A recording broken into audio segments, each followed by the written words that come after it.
जैसा कि आपको पता है कि हम अपने YouTube channel sir Afzal Khoso पर IBA 5 to 15 matric category, inter category और ग्रेजुएशन कैटेगरी की टेस्ट की प्रिपरेशन कर रहे हैं। और उसमें जो हम पोर्शन पढ़ रहे हैं वो है इंग्लिश ग्रामर। इंग्लिश ग्रामर के अंदर हमारा जो टॉपिक चल रहा है वो है एरर डिडक्शन। एरर डिडक्शन पर जो रूल 1, रूल 2 और रूल 3 जो है ऑलरेडी हमारे चैनल पर मौजूद है। अगर आपने नहीं देखा है तो ऊपर आई बटन में उसका लिंक आ रहा है, आप उस लिंक पर क्लिक करके वो वीडियो देख सकते हैं। आज के लेक्चर में हम रूल नंबर 3 और रूल नंबर 6 डिस्कस करेंगे। मैं हूं मोहम्मद अफजल और आप देख रहे हैं सर अफजल खोसो यूट्यूब चैनल।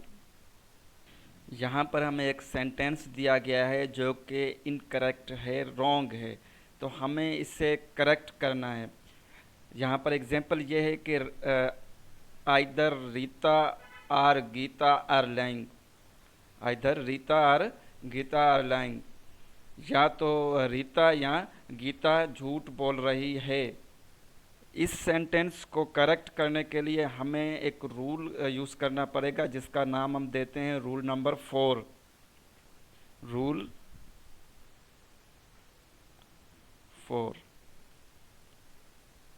रूल नंबर 4 कहता है, अगर सेंटेंस के अंदर दो या दो से ज़्यादा सिंगुलर सब्जेक्ट्स कनेक्टेड हों, ज्वाइंड हों या आर से, किससे, या और से, या नॉर से, या आइदर आइदर और से, या नाइदर और से, नाइदर नोर। फिर से सुन लें, रूल नंबर 4 ये कहता है कि अगर हमारे दो या दो से ज़्यादा सिंगुलर सब्जेक्ट्स कनेक्टेड हों, किससे, आर से या नॉर से या आइदर और से या नेदर नॉर से, तो उधर जो वर्ब लगेगा वो वर्ब जो होगा क्या होगा, सिंगुलर। सिंगुलर वर्ब इस्तेमाल करेंगे। कौन सा वर्ब इस्तेमाल करेंगे, सिंगुलर। अब हम सेंटेंस की तरफ जाते हैं। तो सेंटेंस बोल रहा है इधर रीता और गीता। अब देखो, कनेक्टेड ये भी एक सब्जेक्ट है और ये भी एक सब्जेक्ट है, ये दोनों सिंगुलर सब्जेक्ट हैं और कनेक्टेड किसके साथ हैं, और के साथ। कनेक्टेड किसके साथ हैं, और के साथ कनेक्टेड हैं। मैं इनको मिटा दूं आपको सही नमूने समझाने के लिए। एक सब्जेक्ट है रीता और दूसरा सब्जेक्ट है गीता। ये दोनों क्या हैं, सिंगुलर सब्जेक्ट हैं, सिंगुलर सब्जेक्ट हैं और कनेक्टेड किसके साथ हैं, और के साथ।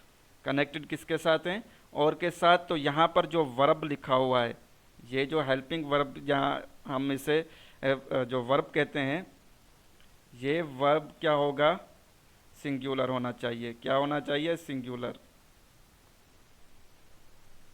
Singular verb. पर यहाँ पर कौन सा वर्ब इस्तेमाल किया गया है, प्लूरल, तो ये क्या हो जाएगा, गलत।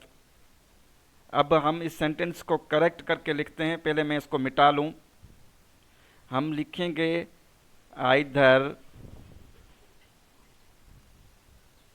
रीता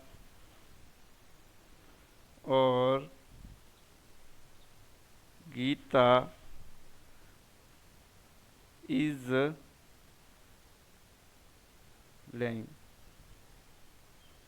ठीक है, अब जाके ये सेंटेंस करेक्ट होगा कि इधर रीता और Gita is laying.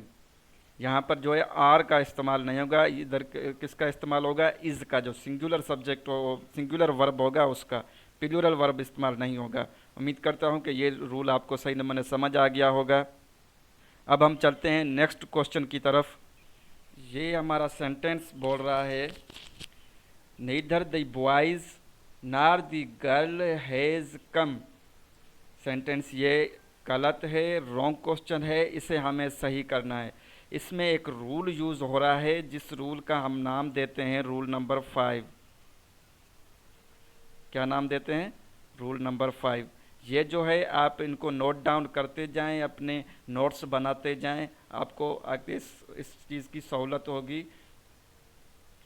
Rule number 5 हमें यह कहता है कि जब दो सब्जेक्ट्स आर या नोर, किससे, या आर से या नोर से कनेक्टेड हों, जब दो या दो से ज़्यादा सब्जेक्ट्स जो हैं किसके साथ कनेक्टेड हों, और से और नॉर से, और वो जो सब्जेक्ट्स हैं उन वो एक प्लूरल हो और एक सिंगुलर हो।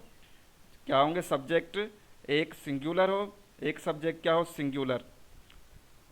जैसे हम इसे सिंगुलर, और दूसरा सब्जेक्ट, यह सब्जेक्ट वन है और सिंगुलर सब्जेक्ट हो, और दूसरा सब्जेक्ट टू जो हो वो प्लूरल सब्जेक्ट हो।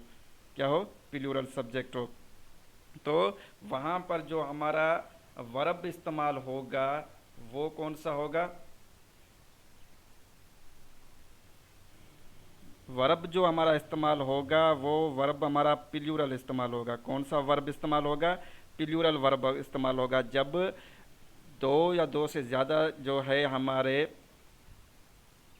सब्जेक्ट कनेक्ट हो रहे हों, ठीक है, किससे, या और से या नोर से, उनमें से एक जो सब्जेक्ट हो हमारा प्लूरल हो, दूसरा सब्जेक्ट हमारा सिंगुलर हो, तो वर्ब की जो इस्तेमाल होगा वो कौन सा होगा, प्लूरल वर्ब इस्तेमाल होगा। कौन सा, प्लूरल वर्ब। और वो प्लूरल वर्ब जो है वो प्लूरल सब्जेक्ट के साथ ही आएगा। किसके साथ आएगा, प्लूरल सब्जेक्ट के साथ आएगा। अब मैं इनको मिटा के फिर से यह सेंटेंस आपको करेक्ट करके दिखाता हूँ। बोल रहा है नीदर दी बॉयज, इसको छोड़ दें, नीदर को ना देखें, सिर्फ सब्जेक्ट को देखें। एक बॉयज़, दूसरा कौन सा है, गर्ल, और वो कनेक्टेड किससे हो रहा है, नॉर से। कनेक्ट किससे हो रहा है, नॉर से। तो यहाँ पर जो सब्जेक्ट यह वर्ब आना चाहिए वो वर्ब कौन सा होगा, प्लूरल। वर्ब कौन सा होगा, प्लूरल, प्लूरल वर्ब। और एक सब्जेक्ट जो है हमारा प्लूरल होना चाहिए, तो ये बॉयज़ जो है वो प्लूरल है। और एक सब्जेक्ट हमारा सिंगुलर होना चाहिए, तो ये गर्ल जो है वो क्या है, सिंगुलर है। गर्ल क्या है, सिंगुलर है। तो अब ये सेंटेंस है, neither the boys nor the girl has केम। अब जो ये सेंटेंस करेक्ट होगा वो इस तरह से होगा कि neither the girl nor the boys have. यहाँ पर हैज़ का इस्तेमाल ना करके हम किसका इस्तेमाल करेंगे, हैव का, प्लूरल वर्ब का, हैव केम। अब ये हमारा सेंटेंस जो है बिल्कुल करेक्ट हो गया। और यहाँ पर जो सब्जेक्ट, जो हमारा वर्ब इस्तेमाल हुआ है हैव, ये उनके साथ जो हमारा सब्जेक्ट होगा इस्तेमाल होगा वो प्लूरल होगा। ठीक है, हम ये नहीं लिख सकते कि neither the boys nor the girl have come, फिर भी हमारा गलत हो जाएगा। तो इसके लिए हमें जो है हैव के साथ प्लूरल सब्जेक्ट का इस्तेमाल करना पड़ेगा। अब हम नेक्स्ट सेंटेंस को देखते हैं। यहाँ पर जो सेंटेंस दिया गया है वो है आइदर दे और आई आर मिस्टेकिन। आइदर दे और आई आर मिस्टेकिन, तो ये जुमला भी गलत है। इसके लिए करेक्ट करने के लिए हम रूल एक देखते हैं, जिसको हम रूल नंबर 6 का नाम देते हैं। क्या देते हैं, रूल नंबर 6। रूल नंबर 6 हमें यह कहता है कि जब हमारे सब्जेक्ट्स जो हैं वो कनेक्ट हो रहे हों और से या नोर से, कनेक्ट किससे हो रहे हों, नोर या और से, और वो सब्जेक्ट्स जो हैं वो डिफरेंट हों। सब्जेक्ट्स क्या हों, डिफरेंट सब्जेक्ट, डिफरेंट सब्जेक्ट क्या होने चाहिए, डिफरेंट होने चाहिए। जब दो सब्जेक्ट्स जो हैं हमारे कनेक्ट हो रहे हों और या नोर से, वो सब्जेक्ट डिफरेंट हों, तो उनके साथ जो हमारा वर्ब लगेगा वो किसके साथ लगेगा, जो उस वर्ब जो उसके हिसाब से लगेगा, जो उसको नियरेस्ट होगा, जो सब्जेक्ट उसको नियरेस्ट होगा, उस नियरेस्ट सब्जेक्ट के हिसाब से ही हमें उसका वर्ब लगाना पड़ेगा। अब मैं इसको थोड़ा मिटा के फिर आपको सही नमूने समझाता हूँ। सेंटेंस है आइदर। अब ये देखो, दे एक सब्जेक्ट हो गया, दूसरा हो गया आई एक सब्जेक्ट, और ये दे जो है ये भी एक डिफरेंट सब्जेक्ट है, और आई भी हमारा जो एक डिफरेंट सब्जेक्ट है, और ये कनेक्टेड किससे हो रहा है, और से। तो यहाँ पर अब हमें रूल ये कहता है कि हम जो इधर वर्ब इस्तेमाल करेंगे जो इसके नज़दीक होगा, हमें वर्ब किसके इस्तेमाल करना पड़ेगा, जो इसके नज़दीक होगा। इसके नज़दीक कौन सा है, आई इसके नज़दीक है, तो हमें वर्ब आई के हिसाब से लगाना चाहिए। और यह सेंटेंस में जो वर्ब लगा हुआ है ये इस दे के हिसाब से लगा हुआ है, तो ये इनकरेक्ट सेंटेंस है। हम इसे सेंटेंस करेक्ट इस तरह से करेंगे कि इधर दे और आई। अब ये जो वर्ब होगा ये आई के हिसाब से लगेगा, तो यह कहाँ लगेगा, आई एम मिस्टेकन। अब ये हमारा सेंटेंस करेक्ट हो गया।